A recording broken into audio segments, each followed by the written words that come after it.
কাজ করার পরে যিনি বাইতুল মুকাদ্দাসে দেখার জন্য রওনা দিলেন, আজরাইল আলাইহিস সালাম দাঁড়ায় বলে, নবী সুলাইমান দাঁড়ান। কি হলো, তুমি আবার কে? আমি আজরাইল আলাইহিস সালাম, মৃত্যুর দূত আজরাইল। আমি কি মরার সময় হয়ে গেছে নাকি? আমার কাছে তোমার কি কাজ? আপনার টাইম শেষ, মেয়াদ শেষ, দুনিয়ার মেয়াদ আপনার শেষ। এক্ষুনি আপনার রূহ আমি কবজ করে নিয়ে যাব। সুলাইমান আলাইহিস সালাম বললেন, আজরাইল, ও ভাই আজরাইল, বাইতুল মুকাদ্দাসের কাজ শুরু হয়েছে, এখনো অনেক কাজ বাকি। আমারে তুমি মাত্র 6টা মাস সময় দাও, বাইতুল মুকাদ্দাসের কাজটা পরিপূর্ণভাবে শেষ হয়ে যাবে। হযরতে সুলাইমান আলাইহিস সালাম এই কথা বলার পরে বলে, নাই, সুযোগ নাই, সুযোগ আমার নাই, আমার ডিউটি আমার পালন করতে হবে, এই সুযোগ আর নাই। তাহলে 6 মাস যেহেতু সুযোগ নাই, তাহলে 1 সপ্তাহ সময় অন্তত আমারে দাও, আমি সব কাজগুলো ঠিকঠাক মতো দায়িত্ব দিয়ে যাই। আমার উম্মতের ভিতরে যারা প্রবীণ আছে তাদেরকে দায়িত্ব বুঝিয়ে দিয়ে যায়। তো এতটুকু সময় নাই, এতটুকু 7 দিন সময় যদি আজরাইল তুমি আমারে না দাও, শুধু মসজিদের কাজ কতটুকু হলো এটা ভিতরে ঢুকে দেখার অন্তত একটু সুযোগ দাও। কয় না। এই কথা বলতেছে আর সুলাইমান আলাইহিস সালাম হাঁটতেছে আর আজরাইলের সাথে কথোপকথন হচ্ছে। এমত অবস্থায় সুলাইমান আলাইহিস সালাম বাইতুল মুকাদ্দাসের মসজিদের দরজায় গেলেন। টাইম আউট, টাইম শেষ। দরজায় দাঁড়ানো অবস্থায় রূহটা নিয়ে চলে গেল। সুলাইমান আলাইহিস সালাম 6 মাস পর্যন্ত ওই মৃত্যু অবস্থায়, রূহ তো দেহ থেকে বের হয়ে গেছে, ওই অবস্থায় রূহবিহীন অবস্থায় 6 মাস পর্যন্ত আকসা মসজিদের দরজায় লাঠির উপরে ভর দিয়ে দাঁড়ায় ছিলেন। 6 মাস পর্যন্ত একটা শরীরের পশমও কোনো একটা নষ্ট হয় না। বলেন, নবী রাসূল আল্লাহর ওয়ালি তাদের শরীরকে হেফাজত করেন কে? একটু জোরে বলেন না বাবা, কে? 1 ঘন্টা কষ্ট দিবে, একটু বসেন। যেহেতু এত সুন্দর একটা সাবজেক্ট দিয়েছে, প্রধান বক্তার ওয়াজ যদি না শোনেন তো এই মাহফিল করে তো লাভ হবে না, মাহফিলের বরকত নষ্ট হয়ে যাবে। একটু বসেন। আমার মহিলা ফ্যান্ডেল হয়েছে, নারীদের ফ্যান্ডেল হয়েছে, মাশাআল্লাহ। মহিলারা সবসময় 1 নম্বরে থাকে। আবার ফ্যান্ডেলে ঢুকলে ওই এই দোকান, সেই দোকান, চায়ের দোকান, অমুক দোকানের অজুহাত দিয়ে সহজে যায় না। তবে আপনাদের জয়নগরের কথা জানি না, আমাদের চট্টগ্রামের কথা কই। জয়নগরের অবস্থা আরো ভালোই হবে ইনশাআল্লাহ। কথা কোন ঠিক কি না? মহিলা আসেনি ফ্যান্ডেল, আলহামদুলিল্লাহ। জিন জাতি কাজ করতেছে, ঠিক সুলাইমান নবী দাঁড়ায় আছে। আরে বাপ রে বাপ, 6 মাস ধরে এক জায়গায় দাঁড়ায় আছে, খানা নাই, নিদ্রা নাই, কোনো জায়গায় যায় না, 6 মাস ধরে দাঁড়ায় আছে। উনি যে মারা গেছে, উনি ওনার যে এক জগৎ থেকে আরেক জগতে চলে গেছে, এটা তো আর খবর নাই। ইবলিস শয়তান ও দুষ্ট, সে কি করছে? সুলাইমান আলাইহিস সালাম যে লাঠির উপরে ভর দিয়ে দাঁড়ায় আছে, ওই লাঠির মধ্যে একটা ফোঁকা সৃষ্টি করে দিলেন। এই ফোঁকা কি করতে লাগলো? ছিদ্র করতে লাগলো লাঠিটা। ছিদ্র করতে করতে করতে করতে করতে লাঠি খেয়ে ফেললো। লাঠি যখন ভেঙে গেল, সুলাইমান আলাইহিস সালাম জমিনে পড়ে গেলেন। জিন বলে, হায় হায় রে, উনি তো 6 মাস আগে উনি ইন্তেকাল করেছে, আমরা বুঝতে পারি নাই। মুসলমান, সুলাইমান আলাইহিস সালাম কেমন নবী? যিনি বাতাসকে যদি বলতেন, বাতাস আমার অমুক দেশে পৌঁছায় দাও, বাতাস সঙ্গে সঙ্গে পৌঁছায় দিতেন। ও বাবা, সুলাইমান আলাইহিস সালামকে এত বেশি হুকুম দিয়েছিলেন, এত ক্ষমতা দেওয়ার পরেও সুলাইমান নবীর জন্য আজরাইল আলাইহিস সালাম 1টা মিনিট অতিরিক্ত বরাদ্দ করে নাই। হ্যাঁ মুসলমান, জয়নগরের মুসলমান, তুমি আমি কে? হায়াত 1 মিনিট 1 দিন বাড়ানোর ক্ষমতা জয়নগরের কারো আছে? জোরে বলতে হবে, আছে? একমাত্র আমার নবী, নবী রাহমাতাল লিল আলামিন, যার দরবারে আজরাইল বিনা অনুমতিতে প্রবেশ করতে পারে নাই।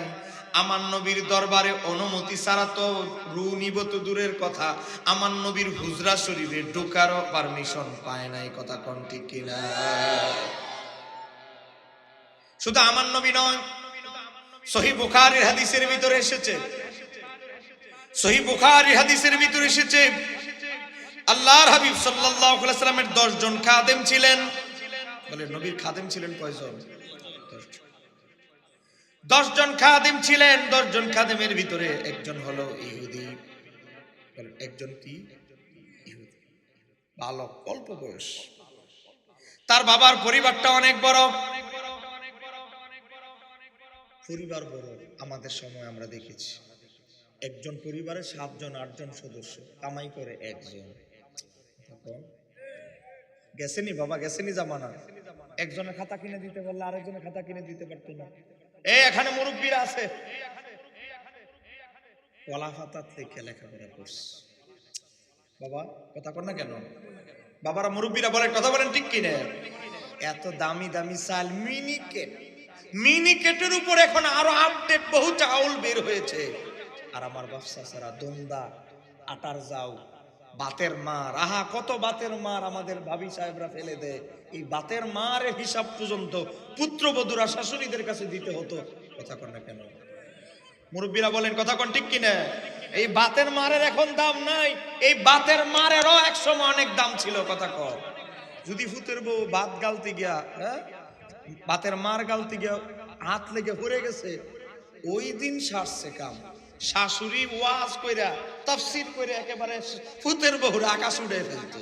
যদি বুয়া কথা বলি জিজ্ঞাসা করে, আর কত আরামে বড় হচ্ছ, তারপরেও নামাজ পড়তে চায় না, লেখাপড়া করতে চায় না। এত আদরের বড় হওয়ার পরেও অভাব কি জিনিস এই যুগের ছেলেরা তো চিনেই না। কথা কর। ছেলে পরে ক্লাস 4-এ আইফোন কিনে দেয়, কারণ টেহা রাখতো জায়গা পায় না। নষ্ট করার জন্য ছেলের ভবিষ্যৎ বাপে নিজেই হাতে অস্ত্র ধরায় দিয়েছে। আপনাদের এলাকায় আসেনি? ছোট ছোট স্যাংরা ফলাফান দামি মোবাইল চালায়। এক মাহফিল করতে গেছি এক এলাকা, চট্টগ্রামের হালি শহর, এক শিল্পপতির বাসায় খাবারের দাওয়াত দিয়েছে। আমরা আবার বেশি বড় লোকদের বাসায় দাওয়াত নেই না, ভেজাল থাকে। গরিব হলে আরো বেশি ভালো, তাদের খাবারের রুহানি ফয়েজ থাকে। করতেছেন নাকি আবার আপনারা? হুজুর দাওয়াতে দিলাম না, আপনি এই কথা কখন? আপনারা দাওয়াত না দিলেও কতজনে দাওয়াত দেওয়ার জন্য সিরিয়াল ধরে আছে। বাবা ছেলেটা পরে ক্লাস 4-এ আমাকে বলে, হুজুর আপনার ফেসবুক আইডির নামটা কি? বললাম অমুক। আইফোন নিয়ে আসছে, 2 লাখ প্লাস দাম, ক্লাস 4-এ পড়ে। সে বলে, হুজুর আপনার ফেসবুক আইডির নাম কি? নাম দিস। হুজুর ফ্রেন্ড রিকোয়েস্ট পাঠাইছে, একটু যদি অ্যাকসেপ্ট করতেন। আমি কি, বাবা রে তুই পাঠাইছস, তোর দায়িত্ব পালন করছো। তুই যখন ইন্টার পাস করবি তোর ফ্রেন্ড রিকোয়েস্ট অ্যাকসেপ্ট করবো, জুইলা রইল। যা, তোর অ্যাকসেপ্টটা আমি করবই করব, ইন্টারটা পাস করে লো। আপনার আমার বাবারা ভাইরা আবেগের বশীভূত হয়ে একটা ছোট বাচ্চাকে আমরা আইফোন দিই।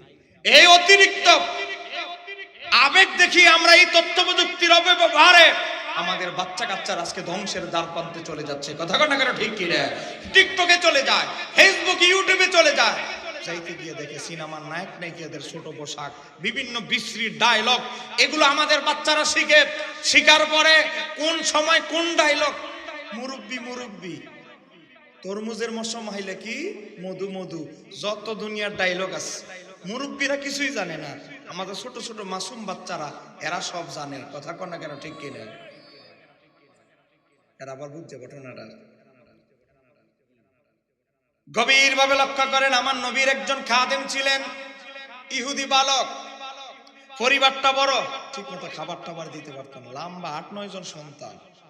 ইহুদি বালক, ক্ষুধার যন্ত্রণা, মা বাবায় বৈক্যা ফিডাইয়া বাসা থেকে বের করে দিয়েছে, মারধর করে, ক্ষুধার যন্ত্রণা মাথা গড়াইতেছে। খেজুর গাছ এসে ধরছে, খেজুর গাছ থেকে হেলান দিয়ে আল্লাহর হাবিবের চেহারা আনোয়ারের দিকে তাকালো। আল্লাহর হাবিবের চেহারা আনোয়ারের দিকে তাকাতে দেরি তার পেটের ক্ষুধার যন্ত্রণা, মনের সমস্ত কষ্ট যন্ত্রণা কোথায় যেন হারিয়ে গেল। একটু জোরে বলেন না সুবহানাল্লাহ। ইহুদি বালক বলে, কি রে আমার পেটের ক্ষুধা কোথায় গেল? কি রে আমার মা যে আমাকে এত মারধর করলো, বাবা মারধর করলো, কোথায় গেল? ঘটনাটা কি আজকেই ঘটলো না আরেকদিন ঘটে? দেখি ইহুদি বালক আরেকদিন ক্ষুধার যন্ত্রণা নিয়ে এসেছে। তখন আমার নবী হুজরা শরীফ থেকে বের হচ্ছে, আমার নবীর চেহারা আনোয়ার দেখে তার ক্ষুধার যন্ত্রণা মিটে গেল ঠিকই, এবং কলবের দুঃখ বেদনা দূর হয়ে গেল। বলেন আমার নবীর চেহারা আনোয়ারের মাঝে মর্যাদা আছে না নাই? বলেন আমার নবীর চেহারা মোবারকের সাথে কোন নবী রাসূলের চেহারার তুলনা দেওয়া যাবে? পৃথিবীর কোন মানুষের তুলনা দেওয়া যাবে?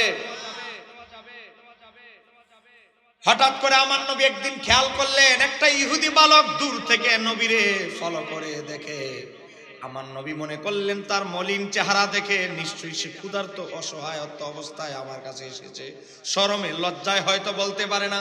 আমার নবী ইহুদি বালকরে ডাক দিলেন, এই যুবক তাল এদিকে আস। আমার নবী বললেন, এই ইহুদি বালক, তুমি তো মনে হয় ইহুদি। জি।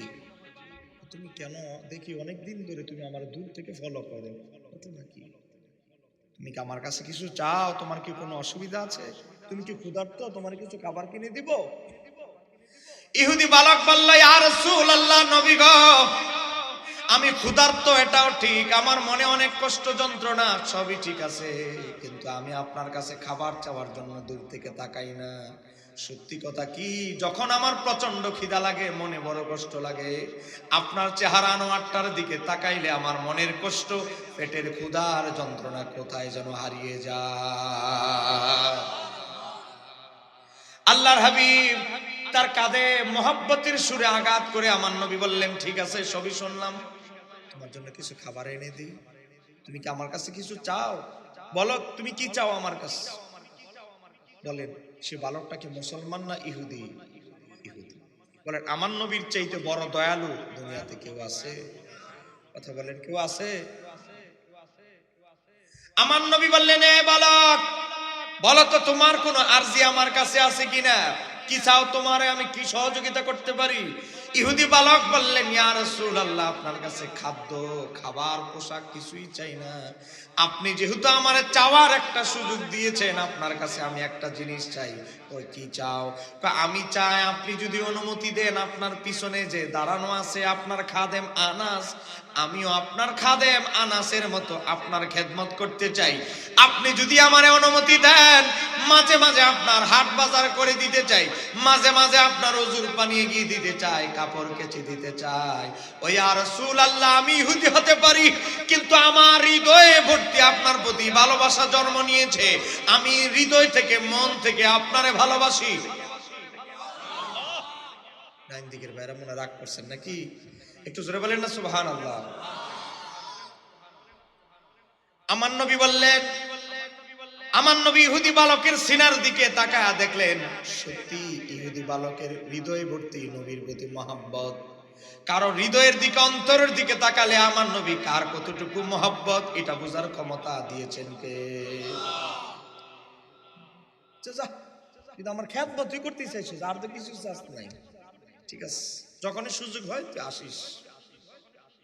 ইহুদি বালক আমার নবীর কন্টিনিউ খেদমত করতেছে। যখনই এক বেলা সুযোগ পায়, হঠাৎ করে ইহুদি বালক অসুস্থ হয়ে বিছানায়, সাকরাতের বিছানায় পড়ে গেছে।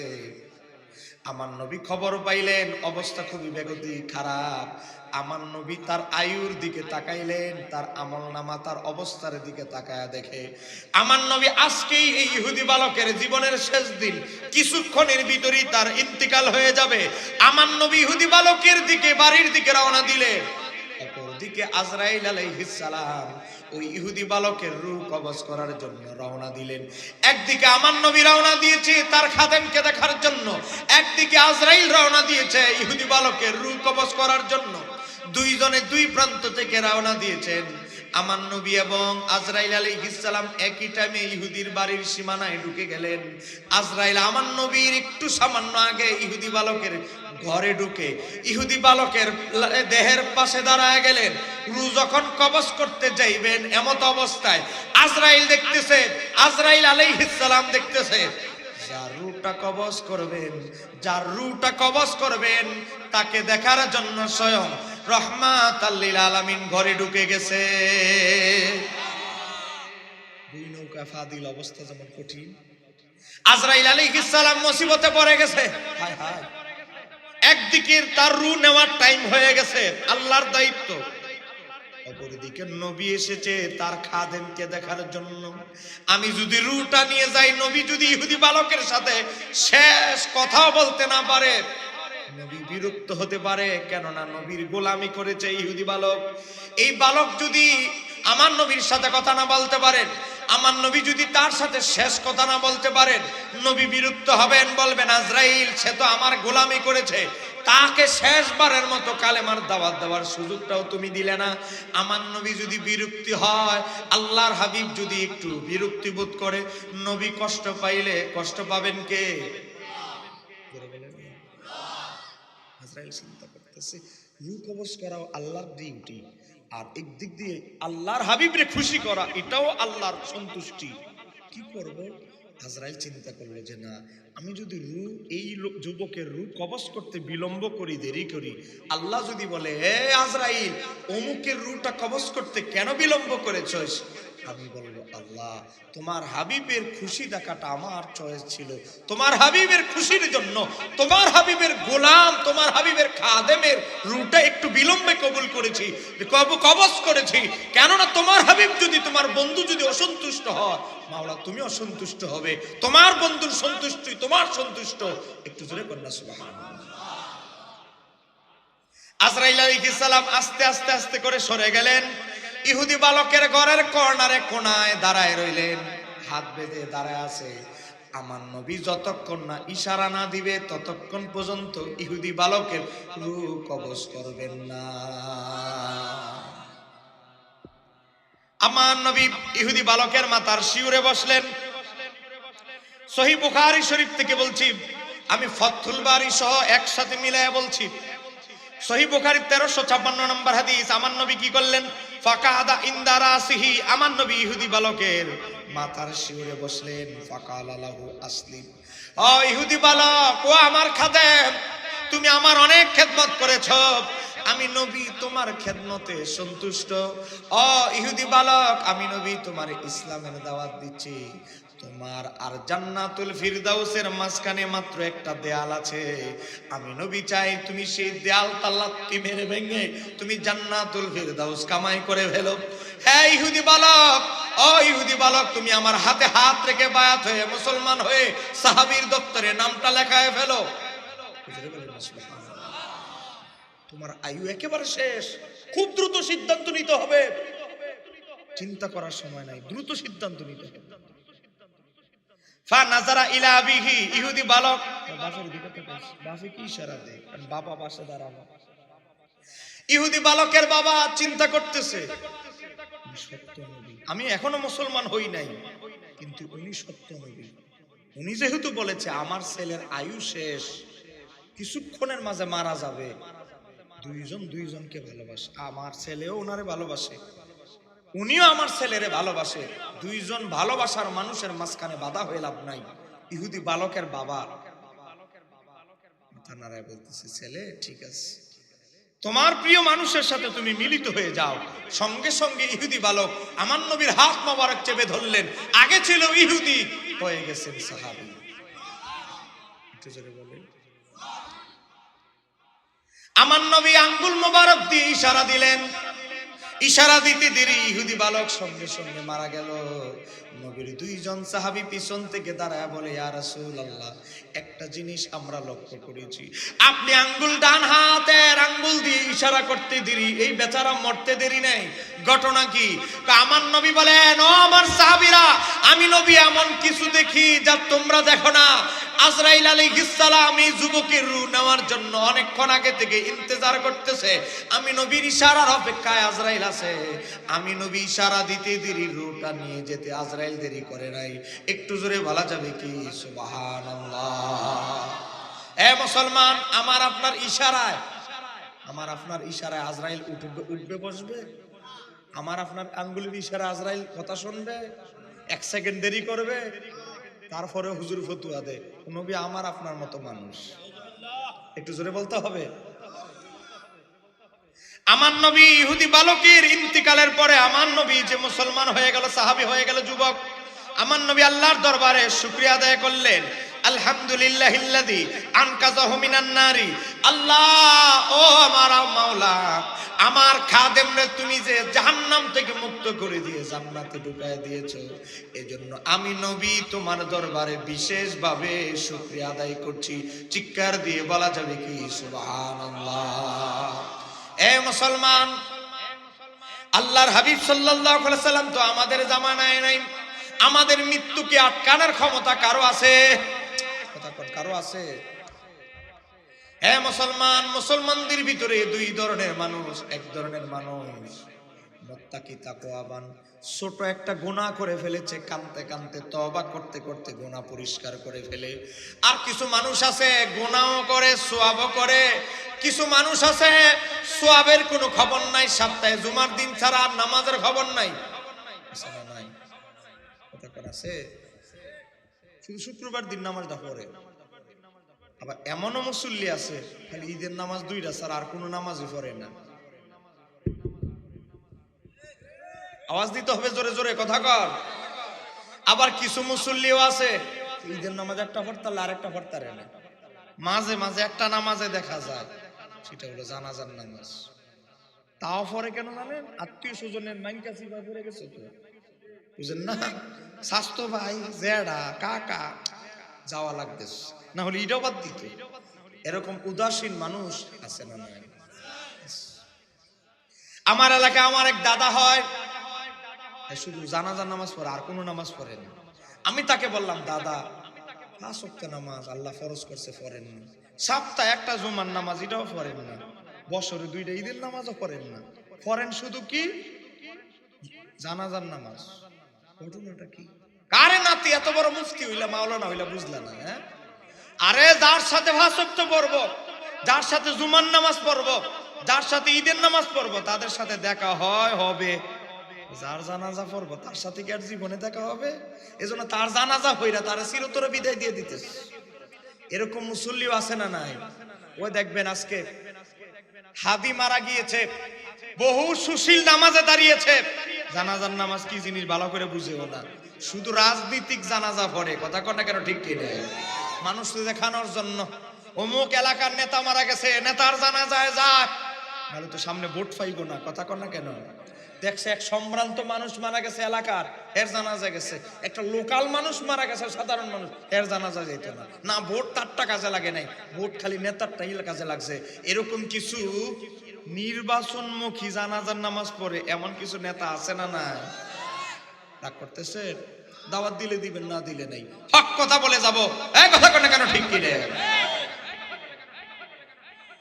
গভীরভাবে লক্ষ্য করেন, আমার নবী বলেন, একজন ফাসেক পাপী মানুষ যখন মারা যায়, মৃত্যু যখন তার সামনে আসে, সময় যখন ফরমান আজরাইলের কাছে নোটিশ চলে আসে, আজরাইল আলাইহিস সালামের কাছে যখন নোটিশ আসে, বাবা 40টা মিনিট ধৈর্য ধরে বসেন, একসাথে মুনাজাত দিয়ে তবারক নিয়ে সবাই যাব। গভীর মনোযোগ।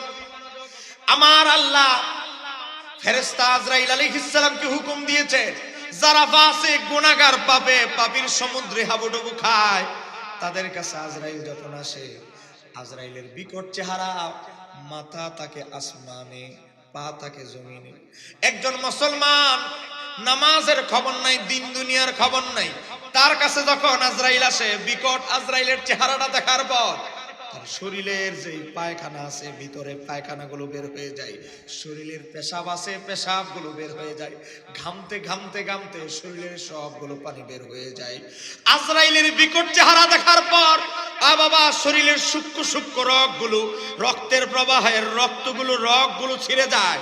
আজরাইল আলাইহিস সালামের বিকট চেহারা দেখার পর অসংখ্য মানুষ যারা গোসল দেয়, মাইয়াতের গোসল দেয়, তাদেরকে জিজ্ঞাসা করবেন, অসংখ্য গোসলদাতাকে গোসল দিতে গিয়ে দেখা যায় তার পায়খানা বের হয়ে গেছে, পেশাব বের হয়ে যার জামা কাপড়ের নিচের অংশ ভিজে গিয়েছে।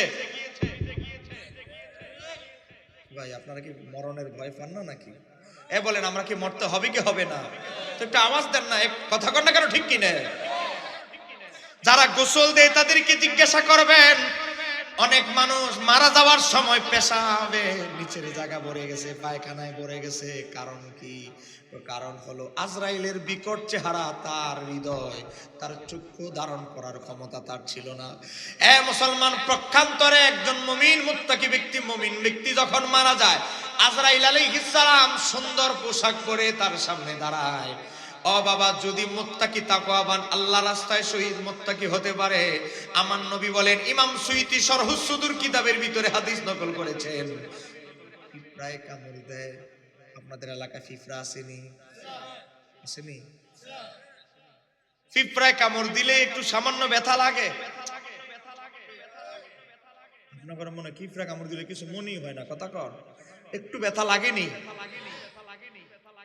পিঁপড়ায় কামড় দিলে যতটুকু ব্যথা, আমার নবী বলে একজন মুত্তাকি ব্যক্তির রূহ কবজ করার সময় আজরাইল সুন্দর পোশাক পরে ভয়ানক আকৃতি বাদ দিয়ে সুন্দর একটা ফেস আকৃতি নিয়ে মুমিন মুত্তাকি ব্যক্তির সামনে দাঁড়ায়।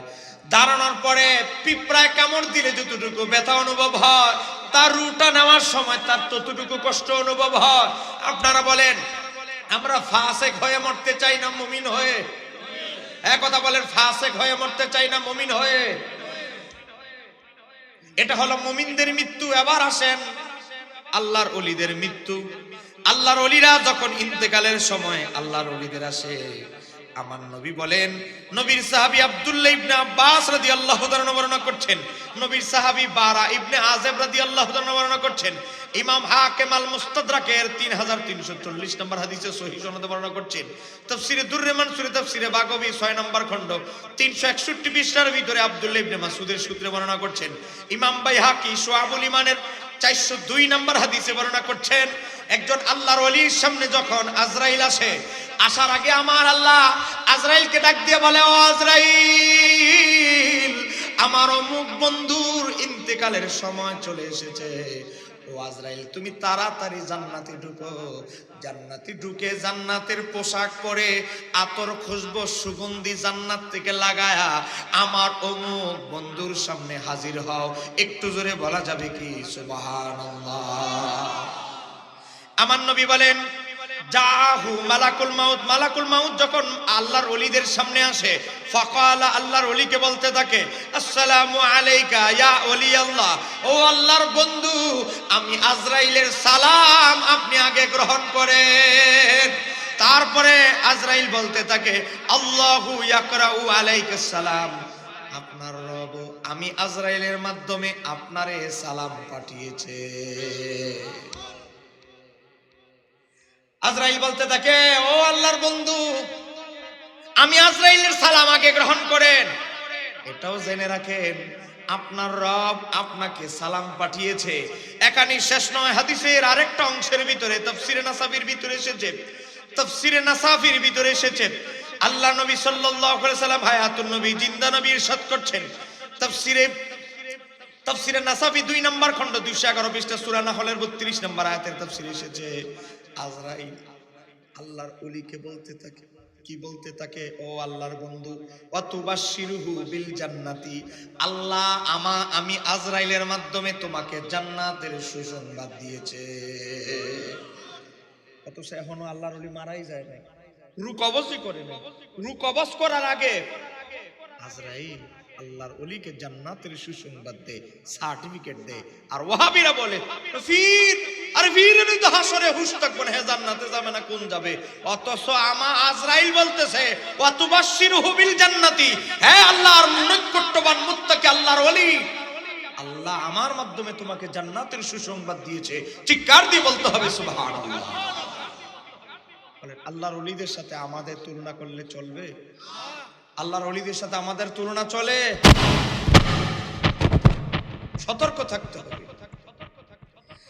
মুসলমান, আপনার যখন ইন্তিকাল হয়, ইন্তিকাল হওয়ার পর সঙ্গে সঙ্গে আপনার জন্য কবর খননের জন্য একদল লোক চলে যায়, একদল লোক গোসল দেওয়ার জন্য রেডি হয়ে যায়। ও মুসলমান, কবর খনন করতে গিয়ে কবরের কাজ যখন শেষ, আপনার রুটা কবরের কাছে যাবে, আপনার রুটা কবরে গিয়ে দেখবে আপনার জন্য অগ্রিম আল্লাহ জাহান্নামের আগুন প্রস্তুত করে রেখেছে। তখন আপনার আত্মা যদি আমি আপনি ফাসিক হই, জালেম হই, অতি পাপিষ্ঠ হই,